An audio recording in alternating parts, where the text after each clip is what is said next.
Greetings. My name is Jane Martin, and I am a member of Westminster's Health Justice Ministry team. We build the social justice forums around a common theme, and this year our theme is Wade in the Water, Becoming Anti-Racist. Every forum we hold this year is meant to encourage all of us to listen intently to voices beyond those of white privilege and to reflect on how we, as a community of faith, can help change a racialized system. Today, we welcome Dr. Nathan Chomilo. Dr. Chomilo is Medical Director for the state of Minnesota's Medicaid and Minnesota Care Programs and Practices as a general pediatrician and an internal medicine hospitalist with Park Nicollet Health Services Health Partners. He serves on the boards of the Minnesota chapter of the American Academy of Pediatrics, the Institute for Clinical Systems Improvement, and Reach Out and Read Minnesota. He is an adjunct assistant professor of pediatrics at the University of Minnesota Medical School and is a co-founder of the organization Minnesota Doctors for Health Equity. His advocacy work has been recognized by the City of Minneapolis Department of Civil Rights, which awarded the 2019 History Maker at Home recipient. He lives in Minneapolis with his wife and son. He will be addressing the impacts of structural racism in medicine and the need for a racial equity lens as we look at medicine and how it is practiced in our country. COVID-19 has shown us firsthand how structural racism has led to conditions in which Black, Indigenous, Latinx, and other historically under-resourced communities do not have the same opportunity as white communities to live healthy lives. Participants will leave this session with a better historical understanding of how medicine has upheld structural racism and contributed to racist health disparities, as well as have a few ways to become more anti-racist and drive our communities and the institutions that we are a part of to do the same. And with that, I'm very excited to turn it over to Dr. Chomilo.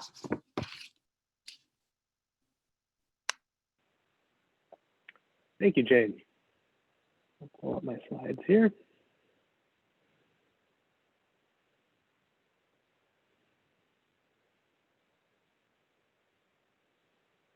All right. So, thank you for the opportunity to speak in this forum. This is a talk that's given to my colleagues in medicine, many other healthcare leaders, and other community members about how structural racism is embedded within medicine and what are some of the ways that we can really start to address that. And so, again, Nathan Chomilo, my pronouns are he, him, his. And if you're interested in more of what I'm talking about here, you can always follow me on Twitter. So I like to start for the last 9-10 months at least, talks with a land acknowledgement. And this is part of my own evolution to becoming more anti-racist, and is really acknowledging the systemic oppression that we've all benefited from to some degree, and some of us have continued to suffer from. And so I would like to begin by acknowledging that the land on which we gather is the seized territory of the Dakota people who are still here with us and still suffering the consequences of that land seizure. On here, I'd like to just disclose no conflicts of interest, that I use images with permission or attribution, and that really this talk is a very brief overview of this content. And so I'd say that for a couple of reasons. One is that, it's really impossible to get the breadth and depth of structural racism in medicine in just one talk or one conversation. And so really encouraging people to continue their own growth and learning, as well as I focus a lot on Black and Indigenous communities and how they've been impacted by structural racism. But there's other communities that have been impacted as well. And, I apologize if you feel like your community or a community you're connected to isn't necessarily, represented in the examples. There's just not enough time and space to kind of give everything justice, but I wanted to, acknowledge that at this point. Other concepts I won't cover in depth, and it sounds like through the course of this series, you may have touched on some of these, but I really encourage everyone to become familiar with include how do we form our own racial biases and what role does racial socialization play? This is particularly important in talks I give on early childhood and how we could, best prepare our children to have less racial bias, to have less racism, personally mediated racism. Things like stereotype threat, white privilege, white hegemony, normativity, fragility, and weathering are all concepts that are really important to understand how structural racism was started and how it is maintained.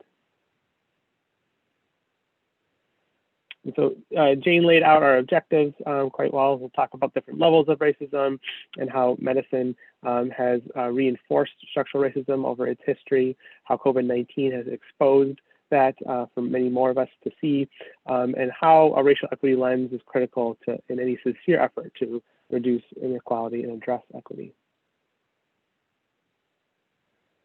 And so I usually kind of give these snapshots of how racial disparities has been really the term that has kind of described the differences we see in populations as regarding health outcomes along lines of race in the U.S.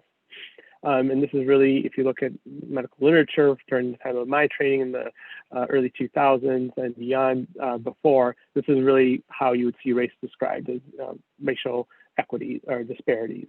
But disparities are really the symptom. And as doctors, we're trained to really go beyond just diagnosing the symptom, but what is the underlying cause driving those symptoms. And in the case of racial health disparities in our country, racism is the underlying cause. And so when you hear this word, many of our minds kind of immediately go to some of these images of overt hate and acts of bigotry, right? But this picture of a iceberg really kind of better encapsulates how racism works in our lives, and that those explicit acts of bigotry are really what's at the tip and what we can see easily and identify and call out and push back against. But underneath the surface, there's so many other ways that institutional and structural racism impact our lives and really reinforce those acts that we see and create the disparities that we experience on a population level. And so I always find it helpful to do some level setting with definitions. And so starting with the definition of racism. And I really like Dr. Camara Jones' definition of racism. Dr. Jones is a PhD epidemiologist, a family practice provider, a physician, as well as the former president of the American Public Health Association. And she describes racism as a system of structuring opportunity and assigning value based on the social interpretation of how one looks, which is what we call race, that unfairly disadvantages some individuals and communities, unfairly advantages other individuals and communities, and saps the strength of the whole society through the waste of human resources. And Dr. Jones has also created a framework to describe levels of racism. And last year in 2019, the American Academy of Pediatrics released a policy statement on the impact of racism on child and adolescent health. And in it, they really called for all pediatricians to really understand the different levels of racism. And from that, I really kind of have been pushing that all physicians and anyone in healthcare and really everyone in our society should really understand the different levels of racism. And so we won't go through that in deep detail. I really recommend checking out her TED talk on her allegories and race, where she goes through the different levels of racism. But in brief, the levels that she has laid out is institutionalized or structural racism, which is that initial historical insult, right? There was a time where there was a decision made to separate based off of race, and then that determined what resources you had access to. These structural barriers and inaction in the face of need were set up in a way that it created these societal norms. And over time, that led to what are some ways that we could kind of justify that, and this ideas of biological determinism that we'll talk about in just a second, as well as unearned privilege. And so that initial separation is really what that structural and institutionalized racism represents, and how that's propagated over time. While personally mediated racism is what many of us are more familiar with, that's those intentional and unintentional acts of commission or omission that really are done to maintain those structural barriers that and sometimes are just condoned by the societal norms that have been set up by that initial historical separation. And then internalized racism is one that I think as less people are aware of. And this is really when you either as part of the community that's been advantaged or the kind of community that's been disadvantaged, you start to internalize those messages of separation and difference, and how that then began to reflect the systems of privilege and reflect these values that society is propagating. How can that erode your own individual sense of value if you're one of the community members that has been historically disadvantaged, and how that can undermine collective action for us all to come together and work toward a better future. And then thinking, since we're talking about anti-racism, thinking about, how do we define that? And so I like this definition from Dr. McKinney and her colleague, Mr. Essenberg, as a personal and collective identity which embraces the intentional dismantling of our racialized society and proactively builds racial peace. And then since we'll talk a little bit about policy, what is an anti-racist policy? Well, it's any measure that produces or sustains racial equity between racial groups. And that's from Dr. Ibram Kendi. Racial bias is another definition to just kind of briefly touch upon here. And so that speaks to a form of implicit bias or unconscious bias that refers to attitudes or stereotypes that affect the individual's understanding, actions, decisions in an unconscious manner. And then I think it's always good to just touch on privilege. I like this kind of definition of privilege and white privilege the best. It doesn't mean that your life hasn't been hard. It just means that your skin color hasn't been one of the things making it harder.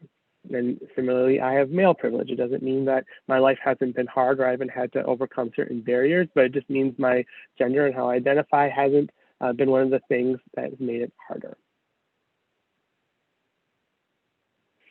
And so as we circle back to talking about medicine and medicine's role in structural racism, I think it's important to note, as Harvard historian Evelyn Hammonds did, that there's never been any period in American history where the health of Blacks was equal to that of whites.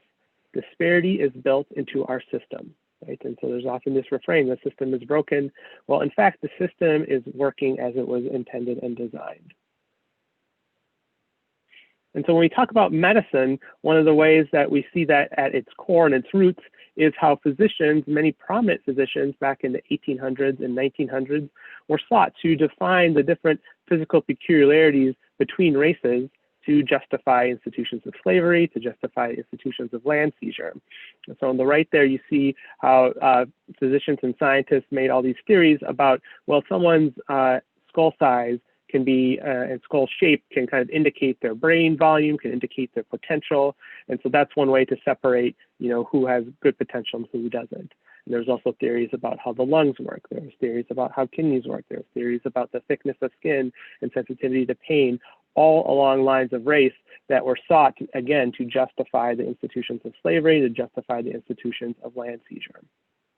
On the left, you see a portrait depicting a physician on the right there, J. Marion Sims, who for a long time has been held to be one of the founding fathers of obstetrics and gynecology. And Dr. Sims got this distinction by developing a procedure where he would fix the holes that would develop between a woman's bladder and vagina after childbirth. The way that Dr. Sims got that notoriety or developed that procedure was by experimenting on his enslaved people. And he experimented on them without anesthesia at a time when anesthesia was the standard of care. And so this portrait here depicts him meeting with Anarcha, who was one of the enslaved women. And it's thought that Anarcha underwent 30+ surgeries at the hands of Dr. Sims, without anesthesia. Right? And so this is part of the history that is not taught in medical school. I did not learn this in medical school. I did not learn this in undergraduate. I learned this on my own afterwards, trying to understand more and more how racism has worked in medicine. And if we can't face that history, we are bound to continue making some of the mistakes that it is founded upon. And in fact, we see that repeating in our medical school education today. So this is a study that was done in 2015 of the first 2 years of medical school, where most of your learning happens in a classroom.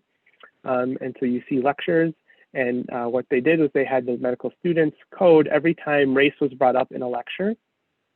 And they they noted every time race was brought up in a lecture, and then coded it, and determined was that reference to race a implied biological difference that someone's brain is bigger than someone else's based on the color of their skin, or was it in reference to the social structure and construct of race? And what they found was that 96% of the time in 2015 at US medical schools, when race was discussed, it was as an implied or explicit biological difference, right? Again, that you could tell someone's internal biology based off of their skin color. And this leads to many physicians, as they leave medical school, over 75%, not feeling adequately prepared to address race in medicine. This also leads to impacts on care. And so this is a study that was also done in 2015, unrelated authors and investigators, and they were looking at racial bias in pain assessment and treatment recommendations and false beliefs about biological differences between Blacks and whites. And so what the study did was look at white lay people, non-medical trained, as well as white medical students and white residents. Residents are physicians who have graduated medical school and now are in their specialized training.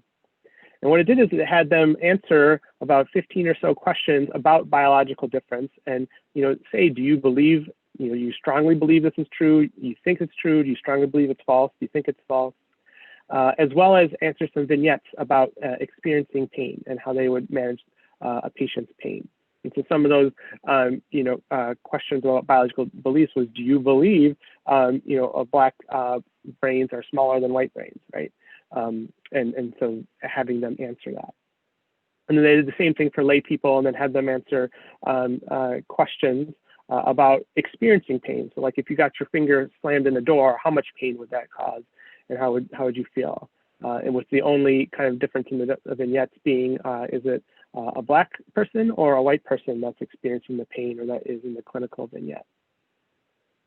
And so you may have heard about this because it has shown up in the lay press, not infrequently, because it was quite notable that over 50% of the medical students and residents believed at least one biological difference, statement of biological difference between whites and Blacks. And the real big take home was that when they looked at it, 40% of first year, 42% of second year medical students, and 25% of residents, again, residents are people who have graduated medical school and are in their specialized training, 25% of residents who have graduated medical school believe that Black skin is thicker than white skin. And you can see a number of the other statements there, but not only was this kind of astounding finding part of the study, but they also found that if someone was endorsed at least one of these statements of biological difference, that they were more likely to rate pain experienced by Black individuals lower than that experienced by white individuals, and they were less likely to give the appropriate treatment for Black individuals seeking care for pain. And so these ideas of biological difference that have been ingrained in the start of our country continue today and are showing up in our medical education and are impacting the care that patients receive. And so it wasn't only seen in this theoretical study. There's been studies as far back as almost 20 years ago that showed that children with long bone fractures, so like your femur, your big bone in your thigh leg, or your humerus in your arm, who showed up with long bone fractures. So they have an image, an x-ray that shows there's a fracture. There's a child who's not likely to be lying about their pain for other reasons, where if you were a Black child with a long bone fracture, you were 66% less likely to get any analgesia or pain treatment in the emergency department in 2000. And a follow-up study in 2015 looked at appendicitis, which most people are familiar with, and how painful that can be and sudden in onset. And it also has a very kind of clear diagnostic criteria when you look at an image or a CAT scan. And they found that, again, Black boys and girls were less likely to get pain control or less likely to get opioid pain medication, which is the appropriate pain medication for severe pain. And so we know that structural racism, institutional racism in medicine, really kind of develops into this cycle that we see where medical schools are training physicians and they are leaving with biases. There's even the fact that there's not a lot of Black, brown physicians because for a long time they were barred entry into medical schools. Even when they communities started their own medical schools, organizations like the AMA, the American Medical Association, barred entry for Black physicians so that you couldn't get certain credentials and abilities to practice in certain areas because of that, including many hospitals and clinics. There's federal healthcare policy and how we've built our hospitals that allowed segregation of treatment, particularly in the South, but also here in the North.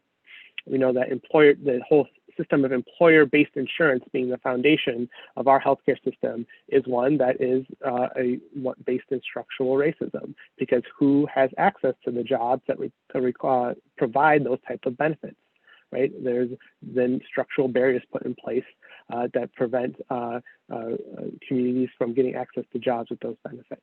And so it's this whole cycle that then impacts your access to healthcare in the beginning and your opportunity to grow and develop from the start. We even see some vestiges of that in current healthcare policy. And so this is a graph looking at states who have expanded Medicaid under the Affordable Care Act. And what we see is that for those states that did, there was a notable drop in the uninsured rates. In the top is our Hispanic communities, and in the light blue, the Black communities in the orange, and then the white communities in the dark blue. And we see that there was this gap and that all communities had decreases in their uninsured levels, but there was a decrease in the gap in those states that did expand the ACA. However, those that did not expand the ACA, while everyone had slight decreases in uninsured levels, we did not see a decrease in the gaps between racial populations in those states that did not expand the ACA. And this plays directly into what we are seeing with COVID-19. And so we take a look on the map on the left, and this is from Kaiser Family Foundation that shows that these dark blue states are those that have still yet to take the ACA expansion, providing more coverage to their citizens under Medicaid and the Affordable Care Act. And on the right, you see a geo map that looks at the county level, looking at uninsured rates. And so the dark purple counties are those with high uninsured rates. In fact, the darkest purple counties have uninsured rates of 25% or higher. And you can kind of see the distribution of the purple on the map and how that really does follow a lot of the dark blue on the left. And so the COVID-19 Atlas is also looking at infection rates of COVID-19. So this is the most recent one I looked at from October 17th. On the left is, again, showing infection rates, and you can see that there's increased infection rates in many of the places where there is uninsurance. And then in particular on the left, they looked at this part of the country called the Black Belt. And this is a string of counties where the population is greater than 40% African American or Black. And again, you can see how most of the Black Belt is again in states that have not taken up the expansion of the Affordable Care Act. And this is notable because we know in healthcare that consistent access to primary care leads to better management and less incidence of chronic diseases like diabetes and heart disease, hypertension, that have been already shown to increase one's risk for COVID-19. And so we can draw a straight line to the disparate impacts we're seeing from the virus based on the policies that we have that are based in structural racism. We know also that just experiencing racism as an individual can impact one's health. And so we know from many studies of African-American women who've experienced racism and how that impacts their birth outcomes, that they have lower birth weights. We know that in discrete instances, like after 9/11 or after the most recent presidential election, that 6 to 9 months later, women who experienced direct increases in discrimination and racial aggression had lower birth weights in their babies as well. We know that children that have experienced direct racism have increased risk of depression, obesity, insomnia, lower self-esteem, and poor overall health.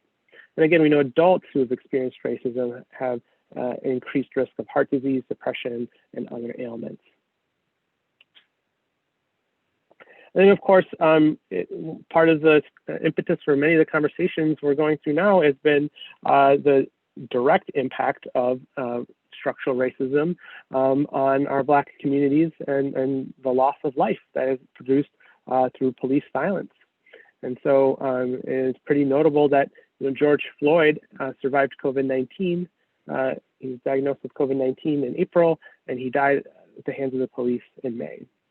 And in fact, right now, one's risk of getting COVID-19 or dying from COVID-19 is about 1 in 1,000 in the US if you're Black. There was a study done last year that looked at the best available data from around the country and found that my risk as a Black man in the United States in my lifetime of being killed by the police is 1 in 1,000. Right? And so, my risk of dying from COVID and my risk of dying from the police right now are pretty much the same. And so public structural racism is absolutely a public health measure. And that's just looking, those numbers just look at the impact of direct death, but we also know that in communities that have experienced a police-involved shooting or death, that there's spikes in depression, anxiety, and PTSD amongst those community members. And so there are some long-lasting impacts as well. But police violence isn't the only way that structural racism shows up in other parts of our society. And so I like to talk a little bit about redlining and kind of tie and show how that ties directly to health in particular. And so redlining was a policy developed in 1934 as part of the Federal Housing Act. They were looking to give out loans and low interest loans to kind of help support home buyers. But they wanted to then draw up the parts of each major city that were, on a certain tiers. And so they came up with 4 different tiers.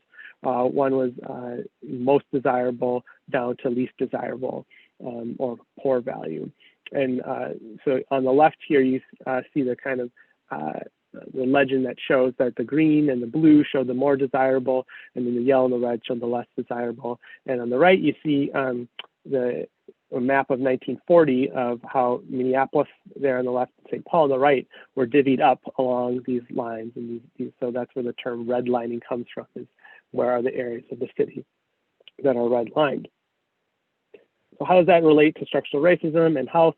So this is a map from the Minnesota Pollution Control Agency that shows areas of risk for environmental injustice.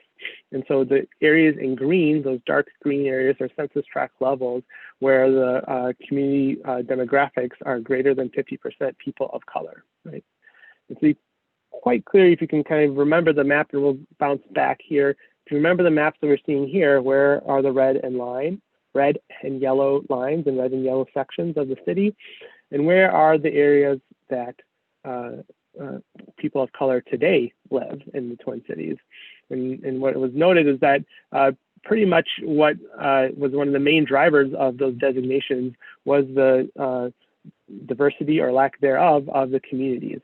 And so those communities that were predominantly Black would invariably get red or yellow line districts. This would make it harder for residents to get loans with good rates, to be able to own their own house and pass that wealth on to their family. And again, this is just another depiction of that red in yellow areas, again, the blue and green areas. And this also overlaps with health when we look at environmental exposures. And so this is another map from the Minnesota Pollution Control Agency looking at air pollution levels. And so the darker purple is the higher the air pollution levels are. And again, we see that there's a direct correlation with those areas that were redlined, those areas that have more communities of color, and those areas that are exposed to the higher air pollution levels.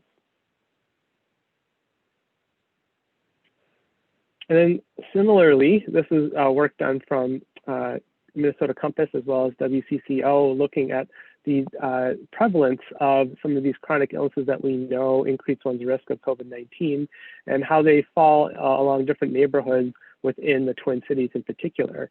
And again, we see yet another correlation of the segregation along lines of housing and how that has led to increased, it contributed to increased prevalence of some of these chronic illnesses that increase one's risk for COVID-19.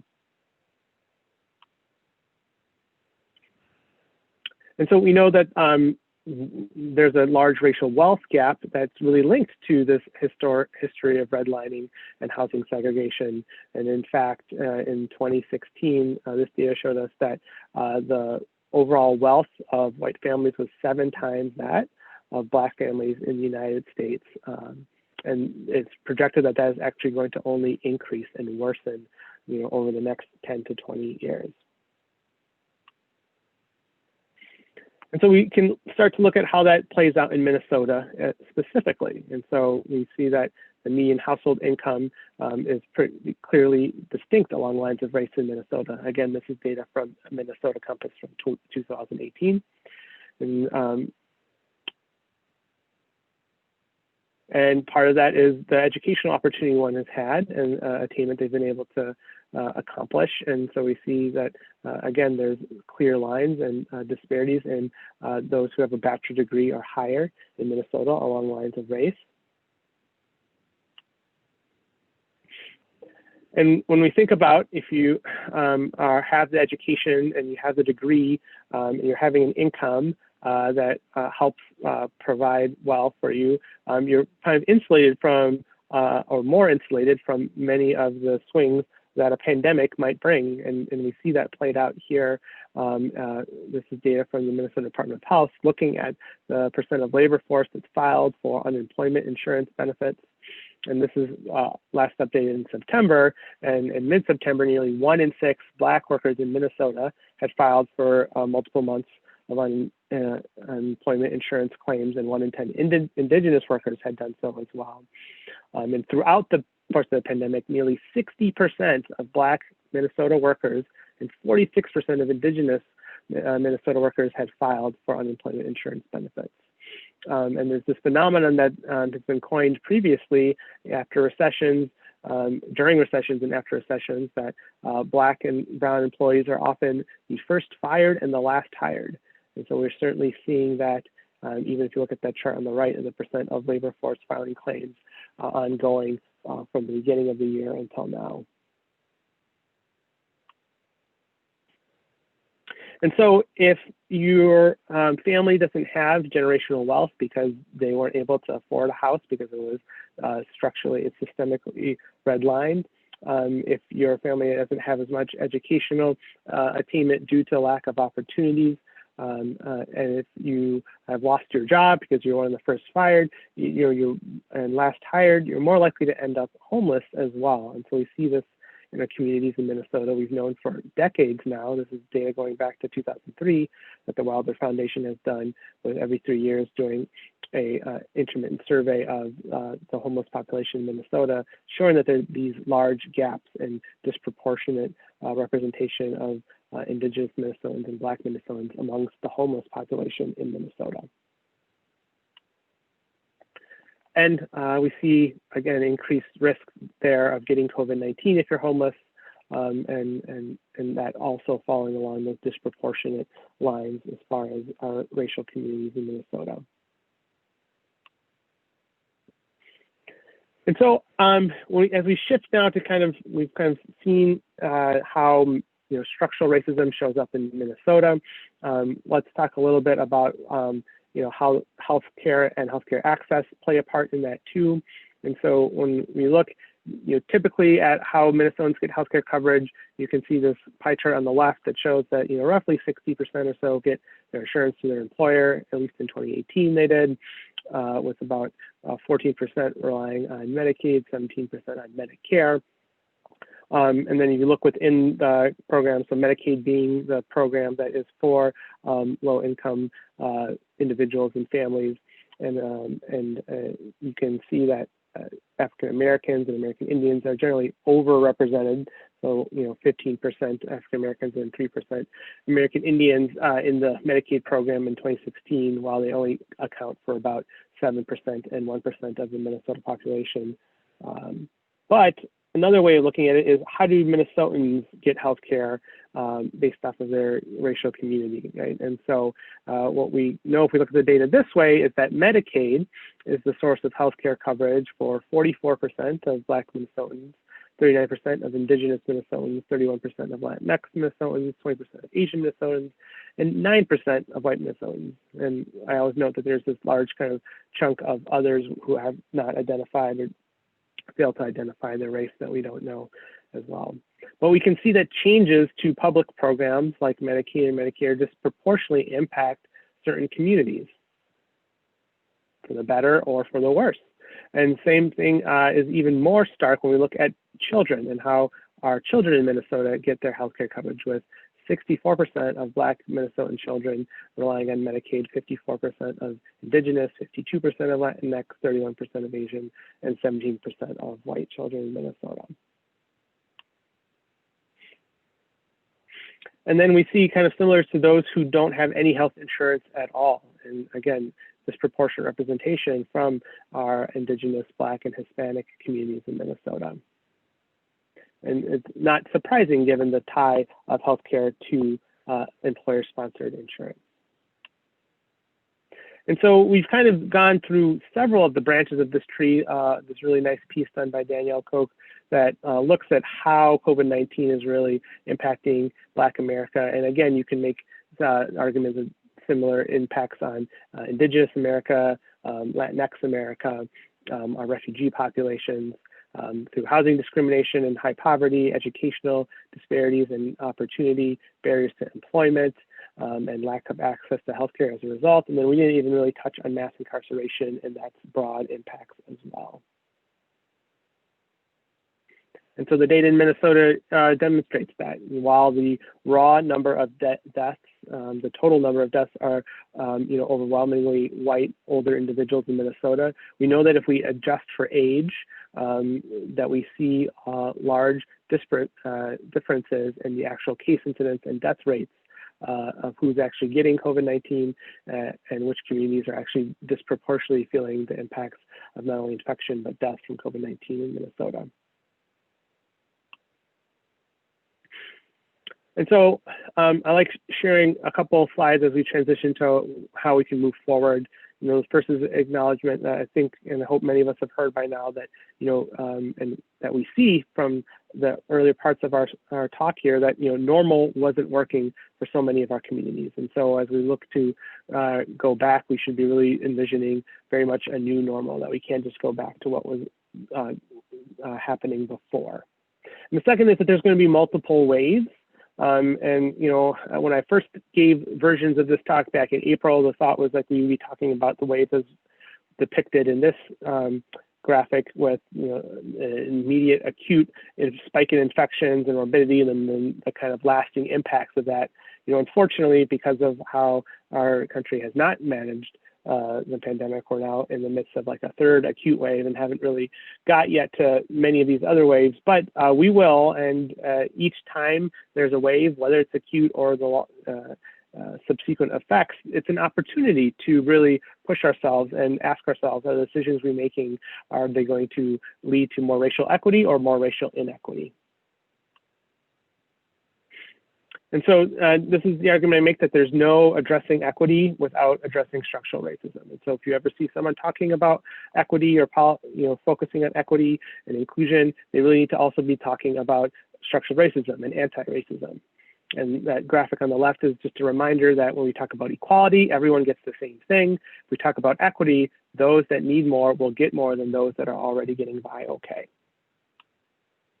And so to address greater equity through addressing structural racism, ask yourself, are we applying a racial equity lens to all policies and decisions? How do we expend or expand our resources? And similarly, in this times where you might have to contract resources, where are we contracting resources and how are we taking racial equity into account? And then some of these are just more healthcare related, as far as how do we look at quality measures, how do we support access to healthcare, and who's designed for. And this is just a quick case example of how, even just access to care can really make a big difference. And so what you're looking at is a graph of infant mortality or infant death due to diarrhea and pneumonia in Mississippi between the years of 1955 and 1975. There's a straight line down the middle in 1965. The top line is Black infants and the bottom line is white infants. And if we were doing this in person, I would kind of ask if anyone knows what happened in 1965, and most people would say, oh, the Civil Rights Act. I'd say, actually, no, that was 1964. 1965 was the passage of Medicare and Medicaid. And so there was a whole bunch of hospitals, like we kind of referenced earlier, in the South that were allowed to segregate before the Civil Rights Act and before Medicare and Medicaid were passed. And so once Medicare and Medicaid were passed, if they wanted access to that those resources, that funding, they can no longer segregate. And we see a distinct drop in infant mortality just based on that access, general geographic access to care. And the same thing for just all-cause mortality in Mississippi at the same time. It's estimated over those 20 years, or 10 years between 1965 and 75, it was 20 years, 1965 and 85, that roughly 25,000 lives were saved just by getting greater access to care because they weren't allowed to discriminate. We've seen similar drops in gaps between Black and white patient outcomes with those states that did enact the Affordable Care Act expansion. So this is a study looking at the treatment within 30 days of cancer diagnosis and the rates of that between Black and white patients. And what we also know, not only is there a decrease in the gap, but actually both populations did better.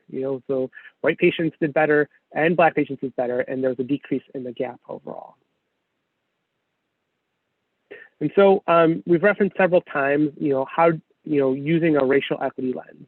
And so this is, what is a racial equity lens, right? And so there's a lot of different toolkits out there. I really like the Local and Regional Government Alliance on Race and Equities toolkit, and that's what I've based a lot of my work and policy around, and kind of ask several questions as you're going through your decision. What does the data tell you about existing racial inequities that influence people's lives and should be taken into consideration? And if you don't know, maybe the first step is actually going out and talking to the community and going out and getting data on what are the existing racial inequities. And then what are the root causes or factors creating those inequities? How is the program or the budget that you're creating going to increase or decrease racial equity? And what are you going to do to try to address the impacts, including any potential unintended consequences that pop up on racial equity? And really, how are you going to be held accountable to the impacts on communities? How are you really bringing communities in to start creating solutions from the beginning? How are you continuing to share power and decision-making with communities throughout? And then when things are going well and when things aren't going well, how are you giving feedback to the communities and letting them know, we attended this, this is what's happening, we're great, let's keep doing it. We intended this and this didn't happen, here's why, and what do you think we should do to correct that? And so a racial equity lens is a consistent call and theme in many of the recent declarations of racism as a public health crisis. And so one of my organizations that I helped co-found and run, Minnesota Doctors for Health Equity, joined with about 9 other physician organizations in Minnesota to really push our legislators and our leaders to declare racism as a public health crisis. And so in this kind of joint letter that we sent, we really asked all healthcare systems and payers, providers, government and counties, academic institutions and foundations to really engage in dialogue with communities of color and share the power and resources to co-create goals. Again, incorporating those racial equity assessments into decision and policymaking activities, thinking about who you contract with. And so it's not enough to just look at our own selves, but then as institutions, we often contract with other businesses and organizations. Are we holding them to those same standards? And that's one of the ways that we can kind of exert some of our power and influence to really promote anti-racism as what is required to do business with us.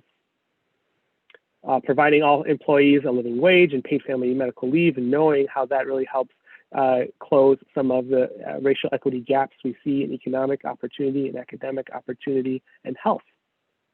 And then eliminating policies and systems that reduce access to care, limiting the use of race-based medicine, which we didn't really get into too much here, and then again, supporting just the recruitment of and employing more physicians, providing pathways to leadership, and again, that shared power and decision-making. And then I'd like to also end on this report I was a part of generating last year with the Wilder Foundation and the United States of Care, looking at the role of healthcare in eliminating health inequities in Minnesota.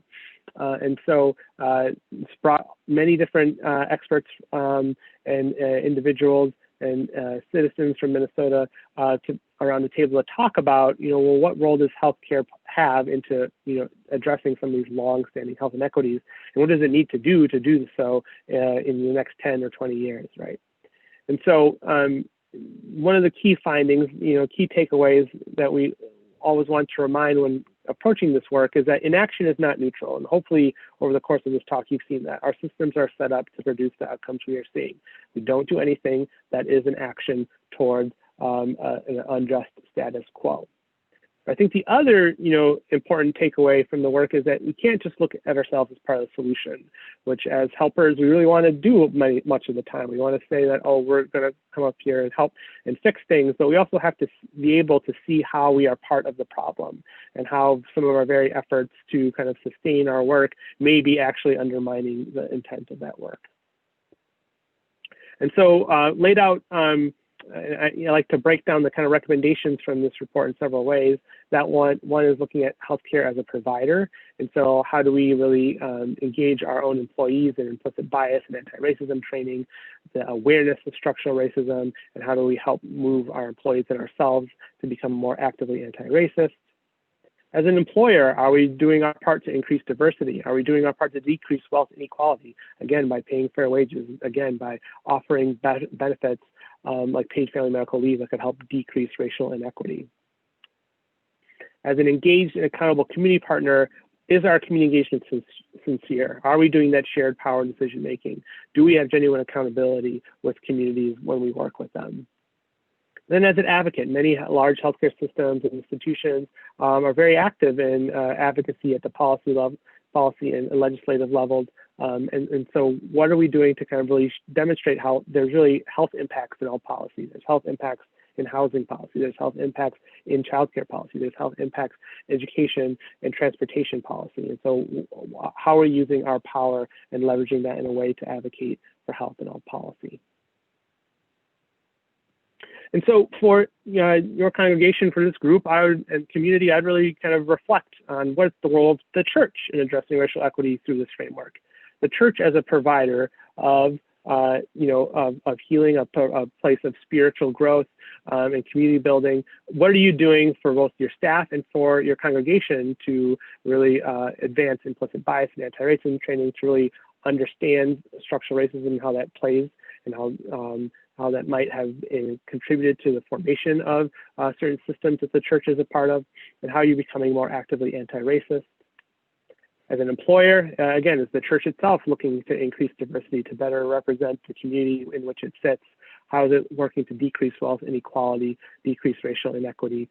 One of the ways that this is often overlooked that I talk to physicians about is what are we doing with our 401k? right? Is it sitting in accounts and going to corporations that spend lots of their money on fossil fuels and weapons and cigarettes and other things that are really going to, again, impact our communities in a poor way? Or are we looking at ways to better socially responsibly invest?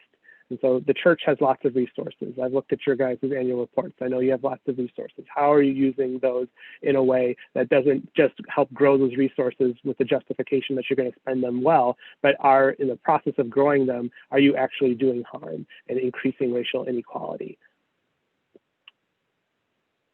The church as an engaged and accountable community partner. And again, similarly, are you finding ways for sincere, ongoing community engagement? Are you finding ways to really share your power, share your resources, and the decision-making, giving up some of that control that you're used to having, understanding that the communities know what they need, and helping be not just the one who's there to tell them this is what we can give you, but actually go on that journey with them.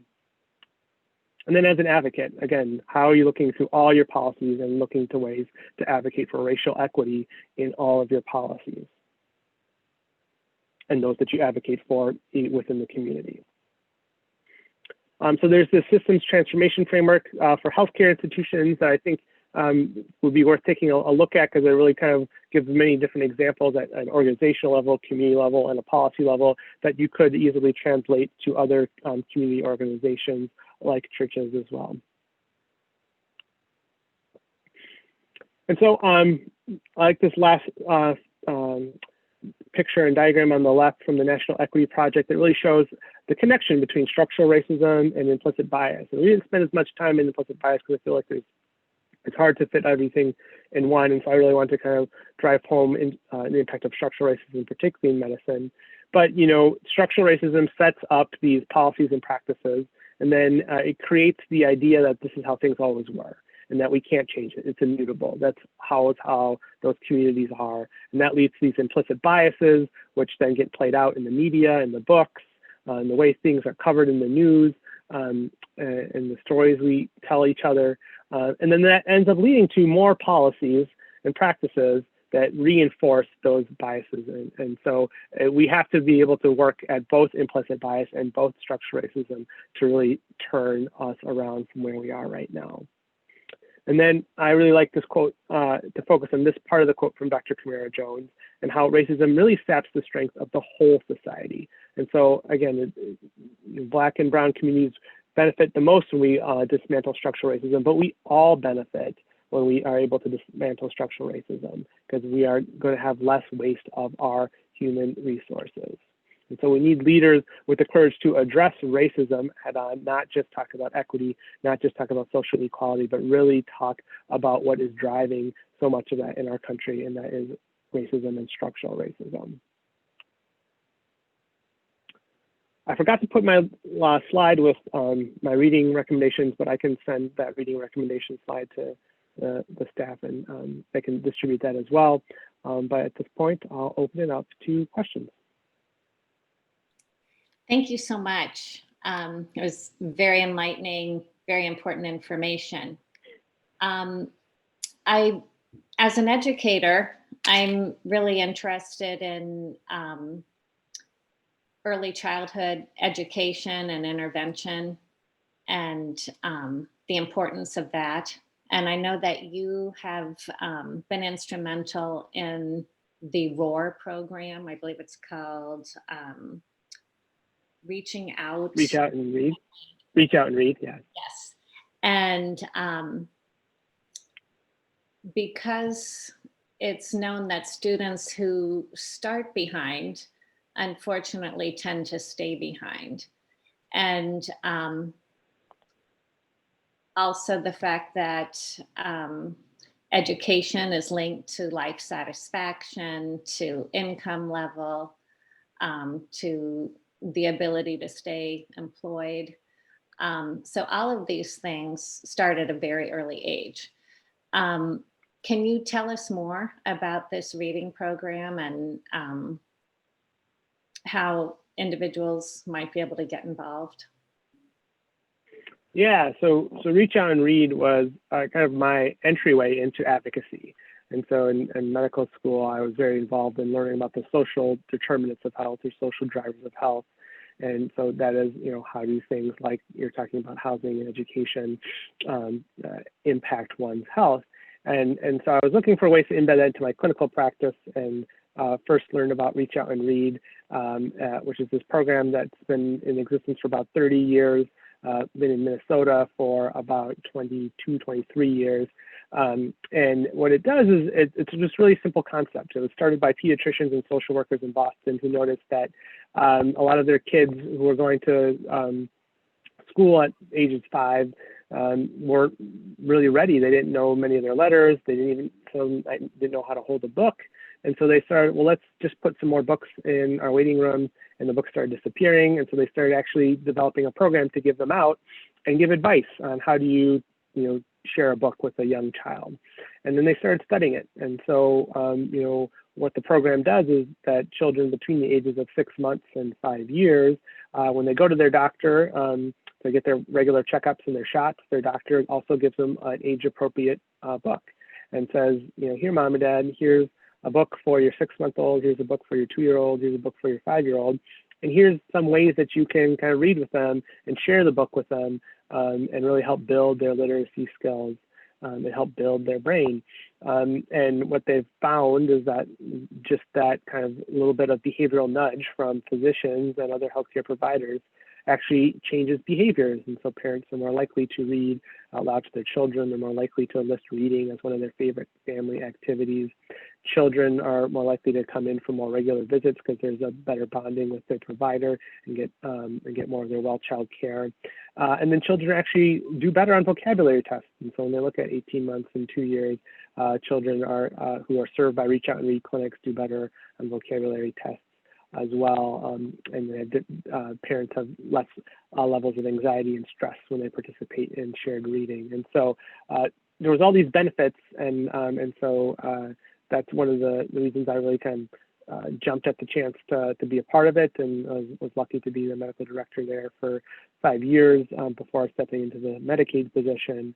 And I think there's a lot of ongoing exciting things within Minnesota, where the Minnesota program is actually looking at early math as well. Can we also use books to kind of talk about early math concepts and how that can increase one's preparation? They're also looking at ways to better, just like we were talking about in this talk, address some of the kind of racial bias that develops young.